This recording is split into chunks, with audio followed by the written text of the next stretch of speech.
제가 초등학교 2학년 때로 기억을 하는데요. 그 당시에 막내 외삼촌이 저희 집에 같이 살고 있었습니다. 워낙 장난을 잘 치시던 외삼촌이었는데요. 어느 날 저에게 너무나 심각한 표정으로 소윤아 너 다리 밑에서 주워왔다 그러는 거예요. 그래서 너무 속상해서 집에 있는 지하실에 안 쓰던 장롱 안에 들어가서 우두커니 있었습니다.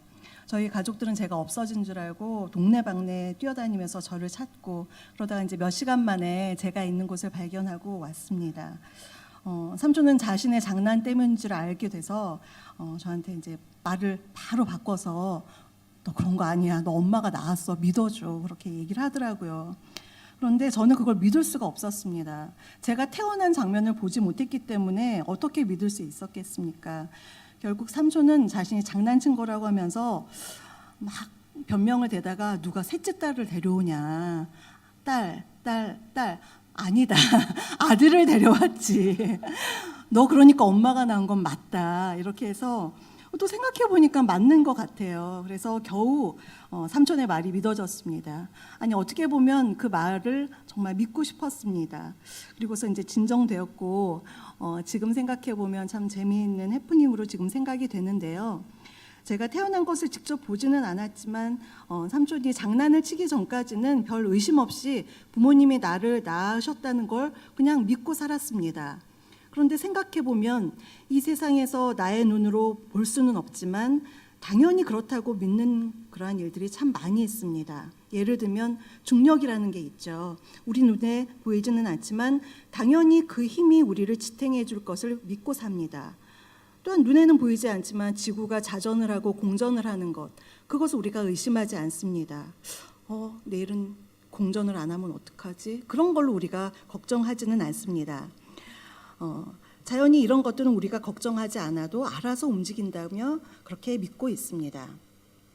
보통 인간은 무엇인가를 믿고 살고 싶어 하는데요. 이러한 인간의 특성을 호모 크레덴스라고 이야기합니다. 그 뜻은 인간은 믿는 존재라는 뜻입니다. 그러면 인간은 왜 믿는 존재일까요? 그 이유는 인간은 믿지 않고는 도대체 살 수 없는 존재이기 때문입니다. 그 믿음은요, 신에 대한 믿음부터 시작해서 우리 일상의 소소한 것까지 아주 다양합니다. 문명과 거리가 먼 정글 속 아주 미개한 사람들도 뭔가 자기들 나름대로의 신을 신봉하면서 살아갑니다. 만일 신을 믿지 않는 사람들이라 할지라도 일상생활에서 우리가 많은 것을 믿죠. 여기 올라오실 때 4층까지 이 엘리베이터가 떨어지면 어떡하지? 의심하는 분들은 아마 타지 못하시고 그냥 안전할 거라고 믿고 다 타고 올라오실 거예요. 또 안전에 대한 믿음이 없다면 케이블카 못할 거고요. 비행기는 더더욱 못할 것입니다. 결국 믿지 못한다면 우리는 살아갈 수가 없습니다. 또 우리는 사회생활 안에서 사람들을 믿고 살아갈 수 있습니다. 혹시 다른 사람을 믿지 못하는 그런 의심 많은 사람이라 할지라도 나는 믿는다. 믿을 사람은 남편도 아니고 나 혼자만 믿는다라고 그렇게 이야기하기도 합니다. 이렇게 인간은 믿는 존재입니다. 그런데 이 믿음에는 공통점이 있습니다. 믿음은 확실하지 않은 것을 믿는 것입니다. 만일 무엇인가가 확실하다면 믿을 필요가 없죠. 수학 공식 같은 것은 그냥 눈으로 확인하면 됩니다. 이미 검증이 되어 있으니까 확실한 거니까 그냥 알고 지나가면 되는 것입니다. 그러나 믿음은 확실하지는 않아도 근거가 있는 것을 믿는 것입니다.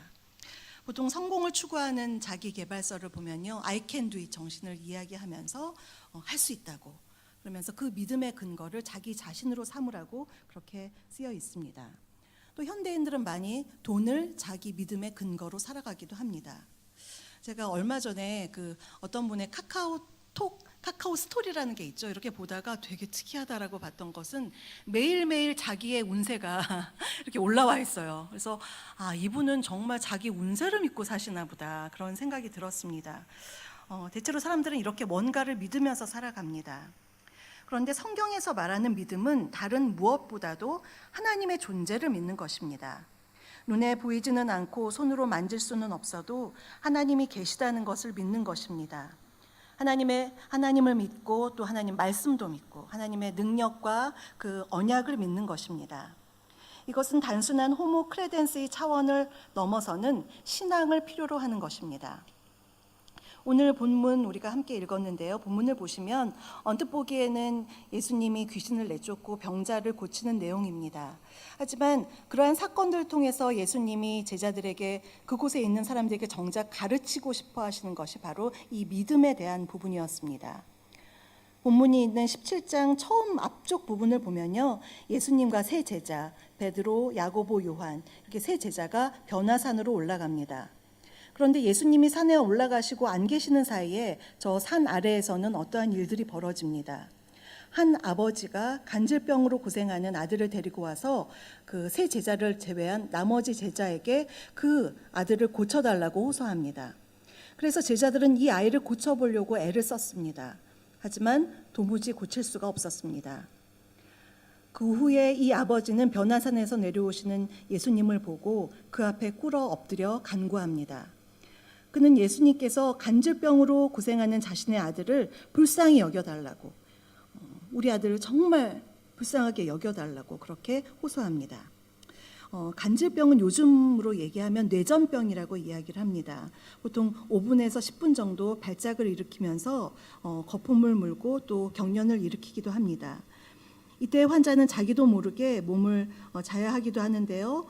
성경을 보니까 자주 자기 아들이 물에도 불에도 막 뛰어든다고 그렇게 이야기했습니다. 그러니 이 아버지의 마음이 얼마나 애가 탔겠습니까?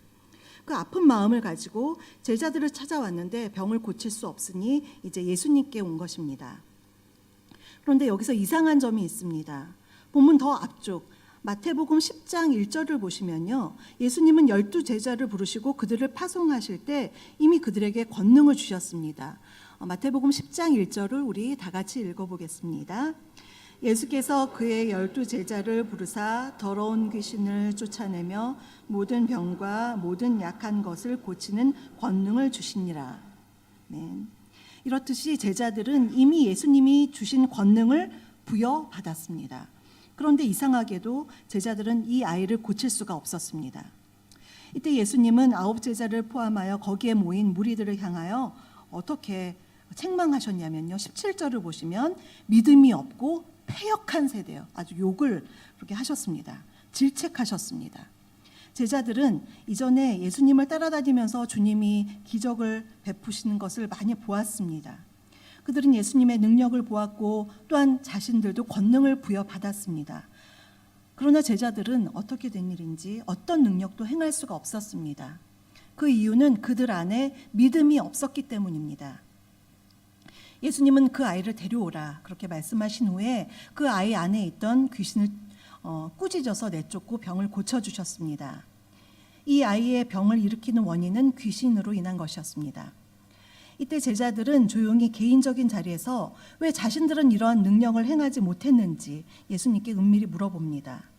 그때 예수님은 너희 믿음이 작은 까닭이다 라고 대답해 주셨습니다. 여기서 믿음이 작다라는 뜻은 믿음의 생명력이 없다는 뜻입니다. 그러니 능력의 문제가 아니라 믿음의 문제입니다. 그런데 여기에서 의문이 듭니다.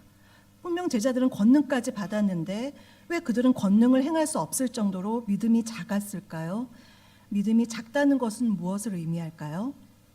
사랑하는 성도 여러분, 보통 귀중한 명품에는 그 짝퉁이 있게 마련이죠. 믿음에도 짝퉁이 있는 것을 아십니까? 꼭 믿음 같은데 근본적으로는 믿음이 아닌 것이 있습니다. 이것을 요한 웨슬레는 다음과 같이 이야기하였습니다. 마귀가 교회에 믿음 대신에 정말 믿음 같아 보이고 믿음같이 들리는 대용품, 짝퉁을 주었다. 그것은 믿음과 비슷해 보여서 극소수의 사람만이 그것을 구별해낼 수 있다라고 말했습니다. 이 믿음의 대용품은 바로 지적 동의입니다. 지적 동의란 많은 사람들이 이 성경 말씀을 읽고 듣고 그 말씀이 진리라는 것을 동의합니다. 하지만 생각으로, 지적으로만 동의합니다. 예를 들면 지적으로 동의하는 사람들은 이렇게 말을 합니다. 나는 하나님의 말씀이 진리라는 것을 압니다. 많이 읽어봤어요. 하나님께서 병 고침을 많이 하셨다는 그 약속도 압니다. 그러나 내 병은 고칠 수가 없어요. 성경에서 일어나는 일이 나에게 일어난다는 것은 도저히 믿어지지 않아요. 이것이 바로 지적 동의를 하는 사람들이 머리로만 받아들이고 나의 심령으로 마음을 다해 하나님을 믿지 못하는 그러한 예입니다. 그러나 믿음의 사람은 이렇게 얘기합니다. 하나님의 말씀이 그렇다고 하면 그런 것입니다. 나는 그 말씀을 믿습니다. 그 말씀은 내 것입니다. 이사야 53장 5절에서 그가 채찍에 맞으심으로 내가 나음을 받았도다, 이렇게 말씀하셨는데요. 주님께서 하신 이 말씀이 나의 말씀입니다. 예수님이 채찍에 맞으심으로 나의 병이 고침 받았습니다. 믿습니다. 이것이 바로 믿는 사람의 고백입니다. 이렇게 고백하며 말씀을 나의 것으로 또 마음을 다해 신뢰하는 것이 바로 믿음입니다. 이와 같이 겉으로 보이기에 우리가 모든 사람들이 신앙생활을 하는 것 같지만 그 믿음에는 이렇게 차이가 있다는 것입니다. 예수님이 제자들에게 믿음이 없는 그런 패역한 세대여라고 말씀하실 때에는 정말로 내 마음을 다해서 믿는, 살아있는 믿음이 없는 것에 대한 책망이었습니다. 오늘 본문에서 예수님은 믿음의 짝퉁인 그런 지적 동의가 아니라 참된 믿음에 대해서 다음과 같이 얘기해 주셨습니다. 첫 번째로는요, 겨자씨 한 알의 믿음입니다. 혹시 겨자씨를 보신 적이 있으신가요? 한번 화면을 보시면요, 겨자씨 너무너무 작죠. 사과씨도 작고 수박씨도 좀 작은데 그것보다 훨씬 더 작습니다. 제가 이거를 직접 처음에 봤을 때는요, 이렇게 작은데 이걸 심어서 나무가 될까? 여기에 생명이 있을까 하는 의구심이 들 정도였습니다.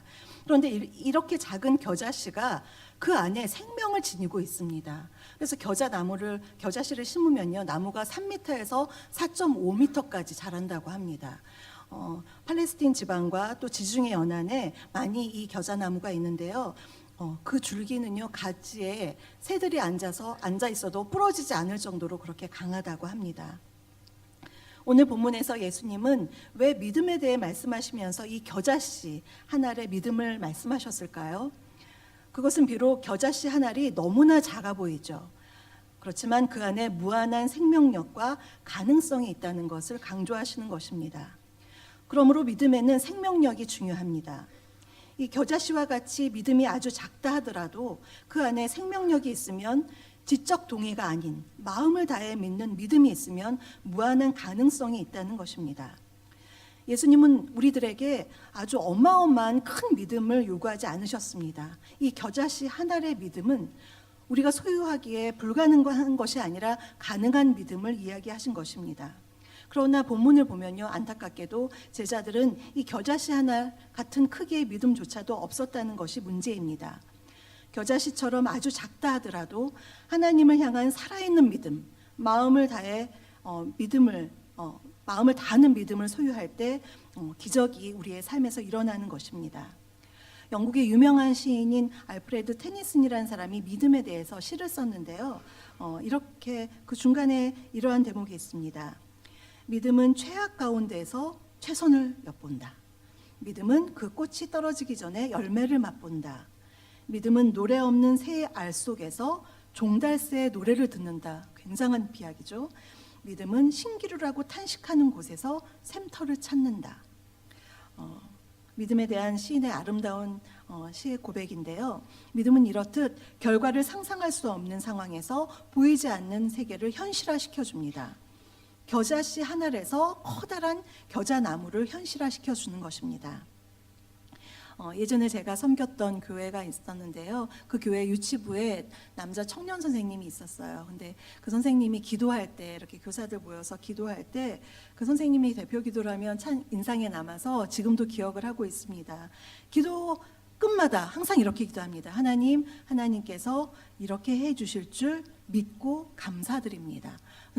대부분 우리는 이렇게 해주세요, 소원합니다, 이렇게 하는데 그 선생님은요, 믿고 감사합니다. 믿고 감사합니다. 제가 가만히 이렇게 듣다 보면요, 내가 하나님이라도 다 들어주겠다 그런 생각이 들더라고요. 저렇게 사소한 것까지도 믿는다 얘기하고 오히려 믿고 감사까지 다 드려버리면 하나님께서 참 저 믿음의 기도를 들으시고 참 마음이 살살 녹으시겠다, 그런 생각을 했습니다. 우리 일상에 아주 작고 사소한 것도 주님께서 그 능력을 나타내실 줄을 믿는 것, 그것이 바로 겨자씨 겨자씨만 할지라도 풍성한 열매를 맺는 믿음입니다. 두 번째로 예수님은 산을 옮기는 믿음에 대해서 말씀하셨습니다. 20절을 한번 다 같이 읽어보겠습니다. 만일 너희에게 믿음이 겨자씨 하나만큼만 있어도 이 산을 명하여 여기서 저기로 옮겨지라 하면 옮겨질 터이요 또 너희가 못할 것이 없으리라. 아멘. 예수님은 여기서 산을 옮긴다는 표현을 사용하셨는데요.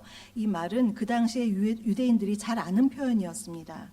그 당시 유대인들에게 산을 옮긴다는 얘기는요, 물리적으로 실제로 산을 옮긴다, 청계산을 옮긴다, 이런 산을 옮긴다는 것이 아니라 사람의 능력으로는 해결할 수 없는 어려운 문제를 제거한다라는 의미가 있습니다.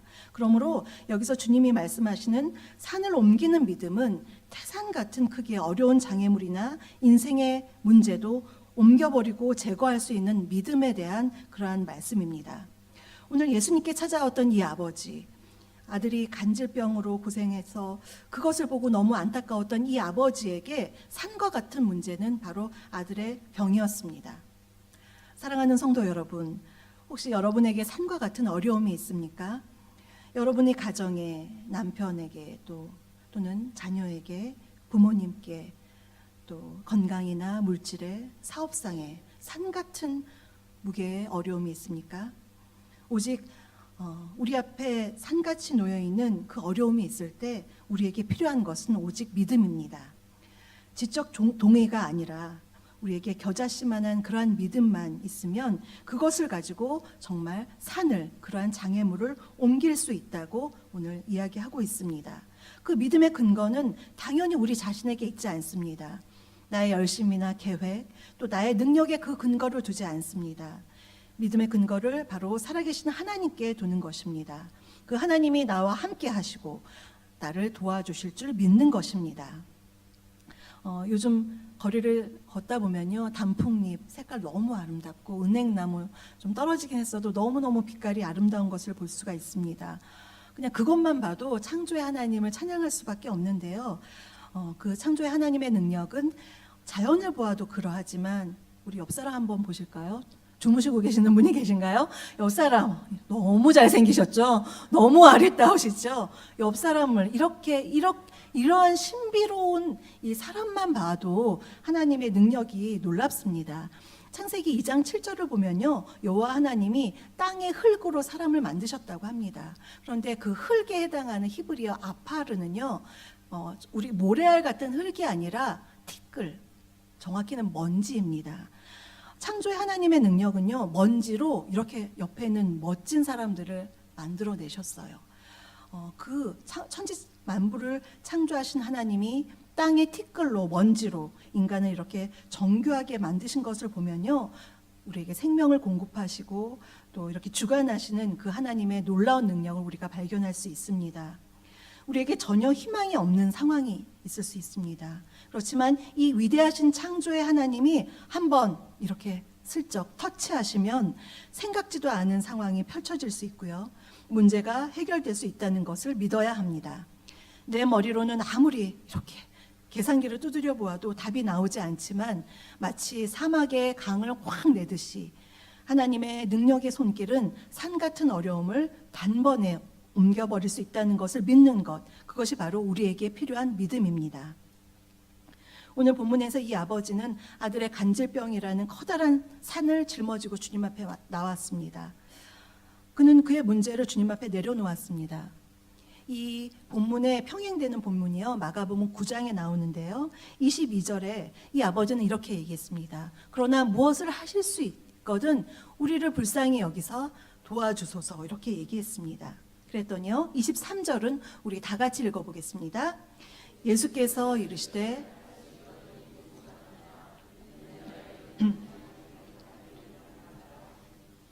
아멘.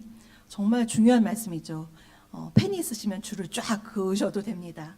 오늘 우리도 이 아버지처럼 주님 앞에 우리의 문제를 내려놓고 이 산을 옮겨달라고 주님의 능력을 바라보며 믿음으로 나아가야 하겠습니다.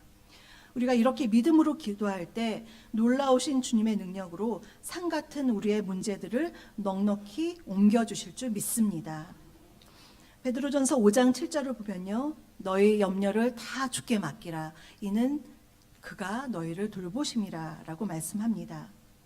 주님은요, 상한 갈대를 꺾지 않으시는 분이에요. 또한 꺼져가는 등불을 끄지 않으시는 극률한 하나님이십니다.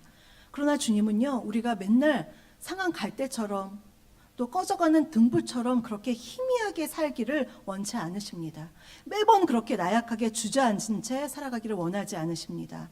더구나 커다란 산과 같은 인생의 문제에 짓눌려서 믿음을 잃어버리고 절망하고 방황하는 것은 주님이 원하는 것이 아니라는 것입니다. 구약 이사야 7장을 보면요, 주전 734년에 유다 왕 아하스 시대에 수리아 에브라임 동맹국이 아수르에 반대해서 유다를 침공하는 사건이 나옵니다. 아람 왕 르신과 이스라엘의 베가가 함께 손을 잡고 수리아 에브라임 전쟁을 일으키면서 유다에 쳐들어오는데요. 왕위를 물려받은 아하스는 너무나 두려워서 두려움에 떨었고, 아하스뿐만 아니라 백성들도 공포에 직면했습니다. 그때 이사야는요, 아수르의 도움을 청하려는 아하스를 붙잡고 두려워하지 마라, 하나님을 신뢰하라고 그렇게 얘기합니다.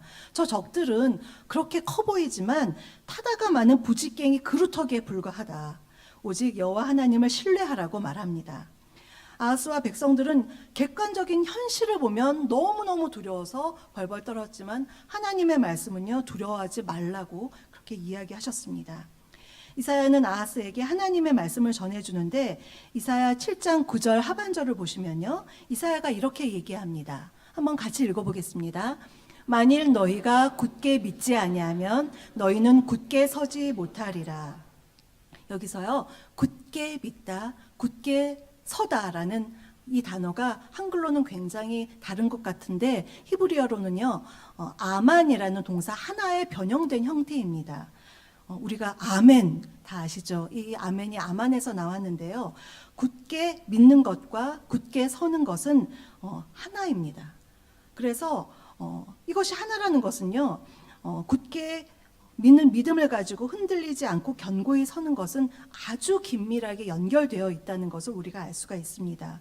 그러니 믿음이 강하면 우리가 흔들리지가 않습니다. 그러나 믿음이 나약하면 매사에 서지 못하고 이리저리 흔들립니다.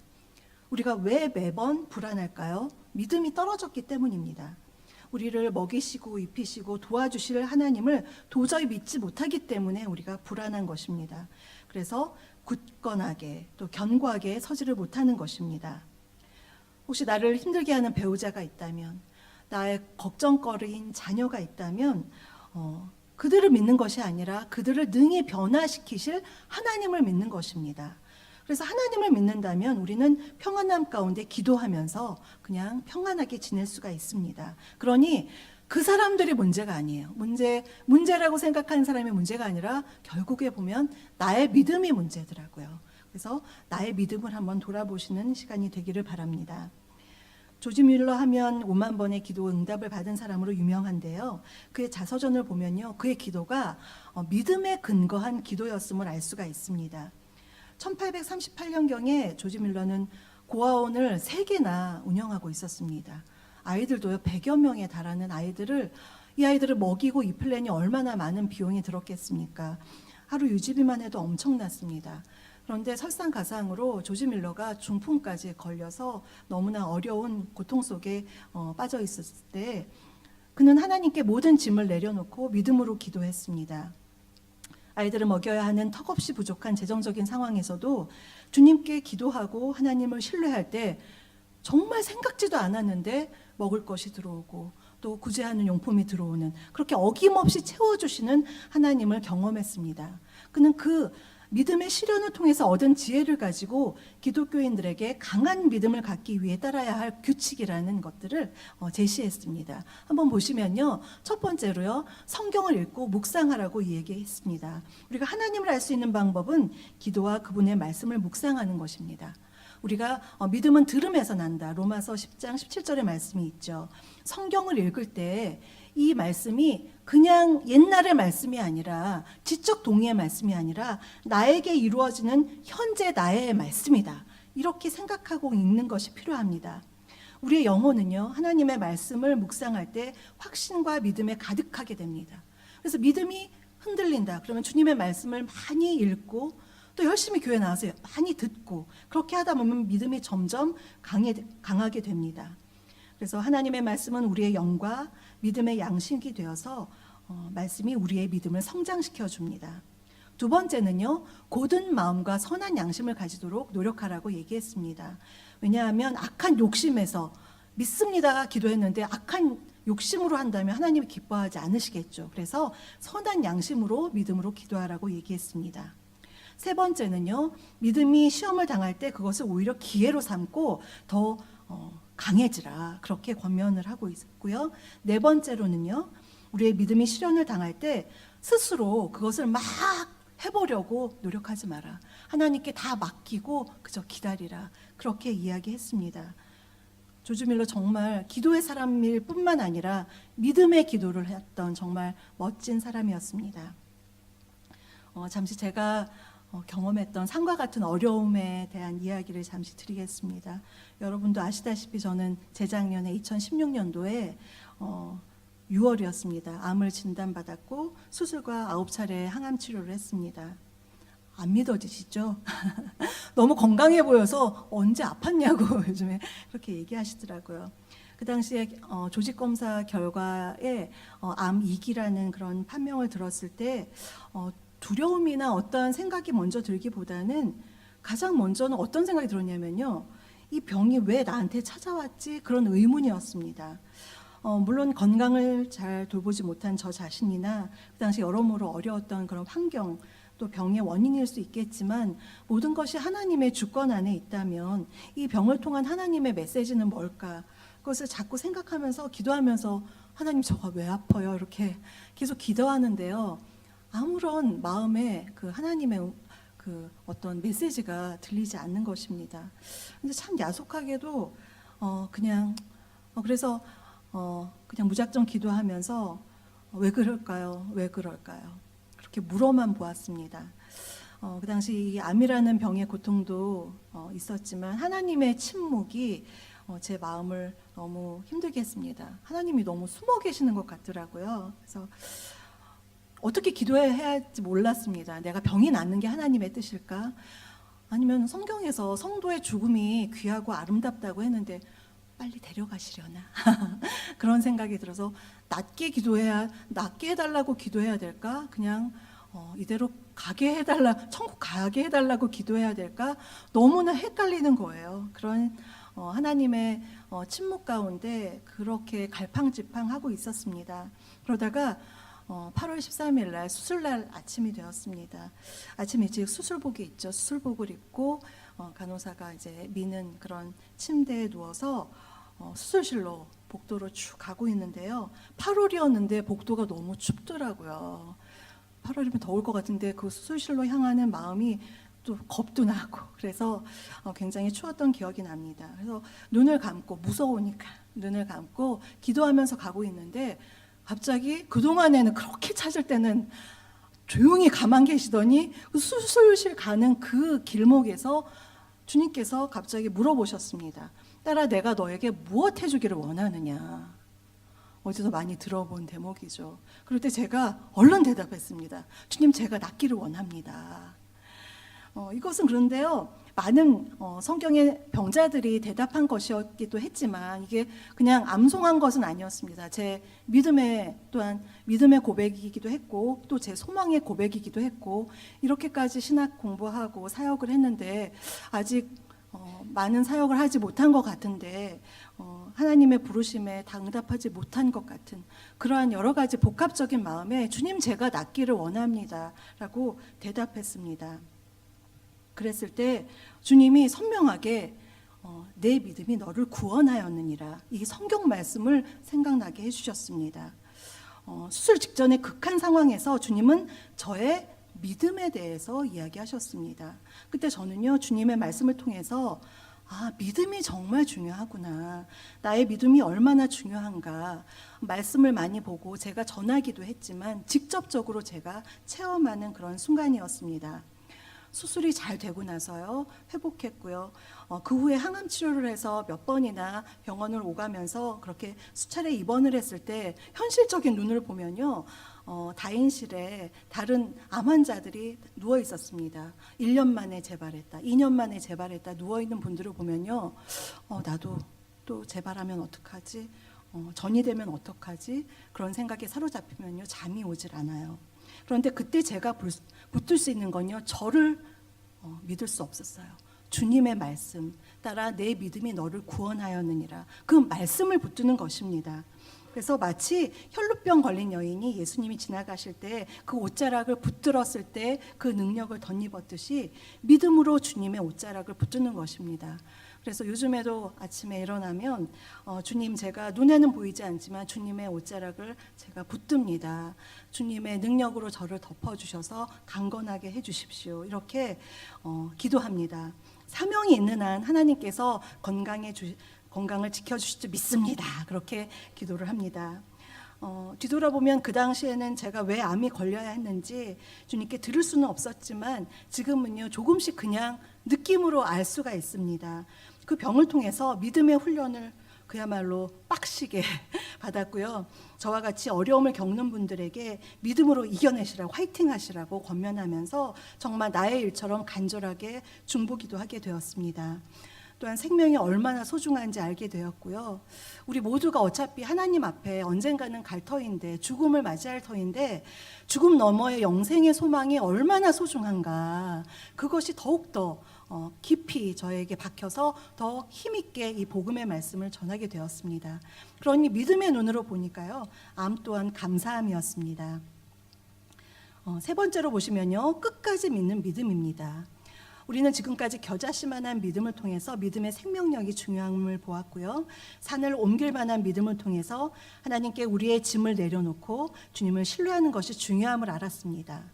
그런데 또 한 가지 중요한 믿음은요, 끝까지 하나님을 신뢰하는 것, 주님이 신실하시다는 것, 주님이 선하시다는 것을 끝까지 믿는 것입니다. 믿음은요, 나의 형편과 상관없이 하나님은 언제나 선하시고 오르시며, 때로 나의 기도에 응답이 좀 늦어지자 하더라도, 또 여전히 기도했는데 내 눈에는 어려움만 보인다 하더라도 신실하신 하나님께서 이 모든 것한테 감정을 해서 모든 것을 합력해서 선을 이루실 줄 끝까지 믿는 것이 바로 믿음입니다. 하나님의 때에 하나님의 방법으로 나의 소망을 이루어 주실 줄을 강력하게 믿는 것, 그것이 우리에게 필요한 믿음입니다.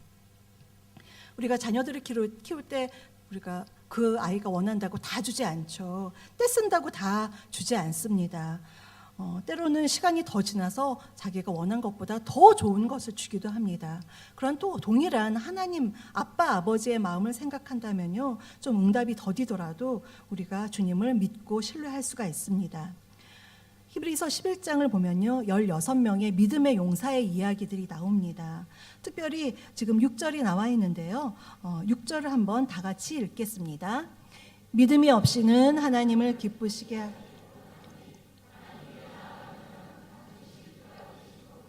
또한 그가 자기를 찾는 자들에게 상 주시는 이심을 믿어야 할지니라. 아멘. 여러분은 정말 하나님이 계시는 것을 믿으십니까? 또 혹시 하나님은 계시는데 나한테는 좀 멀리 있는 것 같고 저 믿음 좋은 권사님 옆에는 바짝 있는 것 같은 그런 생각은 혹시 안 들으십니까? 주님이 내 몸을 성전 삼으셔서, 이 눈에 보이는 우리 성지교회만 성전이 아니라 내 몸을 성전 삼으셔서 주님이 내 안에 계셔서 나와 함께 살고 계십니다. 또한 주님이 내 앞에 계셔서 내 앞길을, 갈 길을 앞서가서 인도해 주십니다. 또한 주님이 내 뒤에 계셔요. 뒤에 계셔서 등을 툭툭, 잘했어, 계속 그렇게 가자, 믿음으로 가자, 이렇게 격려해 주고 계십니다. 또 옆에 혹시 주님이 안 보이시나요? 주님이 우리의 손을, 우리가 눈으로는 보이지 않지만 우리의 손을 붙잡고 계시면서요, 함께 이렇게 손을 흔들고 걸어가고 계십니다. 또 주님이 우리 위에도 계세요. 아주 더 높은 곳에 계셔서 우리는 볼 수 없는, 시야가 좁아서 볼 수 없는 것을 더 넓게 보시고서 우리를 지켜봐주고 계십니다. 또한 주님이 우리 아래에 계셔서요, 우리가 실족할까 봐 이렇게 우리를 받쳐들고 계십니다. 마지막으로 주님이 우리 둘레에 계십니다. 그래서 나를 호위하시고 보호하고 계십니다. 사랑의 주님이 나와 늘 함께 계십니다. 또한 주님은요, 우리에게 상 주시는 분이라고 얘기했습니다. 좋은 것을 예비하시고 상 주시려고 준비하고 계십니다. 하나님께서 살아계셔서 나와 함께 하시고 나에게 상 주실 것을 믿고 끝까지 주님을 신뢰하는 것, 이 믿음이 없이는 하나님을 기쁘시게 할 수가 없다고 성경에는 나와 있습니다. 이렇게 주님을 믿는 믿음, 이렇게 강하게 믿는 사람에게 그 사람이 누리는 복은 어떤 거냐면요, 내 안에 염려를 끝내는 것입니다.